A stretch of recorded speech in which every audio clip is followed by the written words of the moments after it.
I'm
with my dad, and it was me, and I thought he was going to reprimand me for not being asleep. And instead, he told me to come upstairs, and he taught me to harmonize that night. So it was really about my parents finding these talents within their child and nurturing them, and they had no idea what they were doing. My parents were not interested in the arts, hadn't really been in the arts, and now my mother is the executive director of Governor's School for the Arts in Virginia because she learned, she saw her child and said, what do I do? How do I help nurture this child with talents? And she went above and beyond. Both of them did. And I think that's you were so fortunate to have that. I think a lot of parents probably want to know what they can do when they have a child who is super creative and maybe that's not their particular skill set. It's like, how do I make sure that they can go out and practice their talents and cultivate it like you have? Right. In terms of playing a global icon, you know, that comes with a certain amount of pressure. So you know, you're growing up, you're practicing, you're working hard, you're an athlete, so you know about hard work. Yes. But that still doesn't necessarily mean that when you get in front of, I know you performed in front of Tina Turner herself. Yes. Many times. Like, what were the butterflies like for that? I mean, I can't imagine. I probably just pass out. So what was that experience like? Just getting ready to perform before the person, and you know, what was her reaction to the performance, and any advice she gave you after? I want to start by saying, the moment I got this job, I instantly thought I couldn't do it. And the first thing about that, and even my father, like I said, they're huge Tina Turner fans, so he looked at me, he said, I don't know, champ. I don't know if you can do this one. Because he admires her so much and looks up to her so much, and she resonates so deeply with so many people. And including myself, I'm a massive fan. So how dare I go out and try to be her? And I know how much she means to people. So I was terrified. And I know the caliber of talent in this city and in the world, and how the heck did I get this job? And like a total imposter syndrome. How am I here? And I took that, and I was like, this is a challenge. This is a challenge. What I need to do is address this in the way as an athlete would do, be the strongest Adrienne I can be, to be the strongest Tina I can be, right? And so I trained in boxing and jump roping for months before I first did the show in London. Before I went to London, I was training for like 4 or 5 months with a boxing instructor. Wow. And then I trained with Liz Kaplan, who's my voice teacher. I trained with her months before I went there because I was so scared to fail. Because I knew the show was so difficult and so hard, and it's 2.5 hours, and it was the first time, and I'm on stage all 2.5 hours, and it's the first time we did it in London, and they wanted the show to go all over the world, and if it wasn't a success in London, I was gonna take a little bit of that fault. And I didn't give myself an option of failing, mainly because this is a woman that I was growing to love. This was a woman whose story needs to be told. This is a woman who has inspired so many people, and I didn't take that responsibility lightly. So doing it in front of her was terrifying, but all I wanted to do was do my best because I just wanted to make her proud. And she put me through my paces. Like, she did not approve my performance right off. Like, let me just say that. Tell me more. She would say to me, she'd say, Adrienne, why do you think I stand in the way that I stand, in which I stand? And I say, oh, you know, that's your power stance. That's how you stand. That's the Tina Turner stance. She's like, no, I stood like that because I couldn't hit the notes. And I thought, oh, okay. I gotta go back. I gotta go back to all these videos that I'm looking at and really try to find the reason for why she does every single thing in which she does. Her voice has no bottom. Her voice has no top. My voice has no top, but my voice has a bottom. So how do I do the best I can? So all I had to do was keep stretching, keep working, work through my fears, push, as we just heard before we came on, and breathe. And it was difficult, and it's still difficult every single night, but I'm growing every single night as a person, as a performer, and as an entertainer because of it. We were talking about Cheer in the back.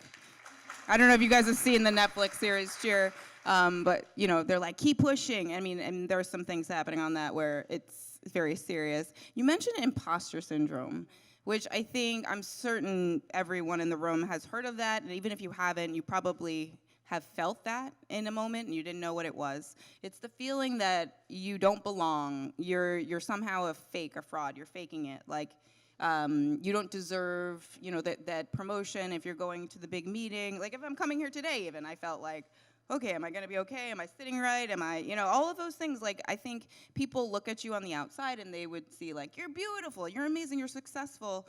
How could you possibly have imposter syndrome? Now, I've worked through mine in therapy and in other ways, like with my friends and supporting each other. How have you worked through any imposter syndrome you may have faced along the years? Being in the public, performing, people are judging you, so it's complicated. But how have you personally worked through that? By talking about it, yeah. By being here and admitting it in front of all of you is helping. And I still deal with it every single day. And when an opportunity arises, and I'm like, whoa, really? Because the thing is, we work so hard every day to be good at whatever it is that we do.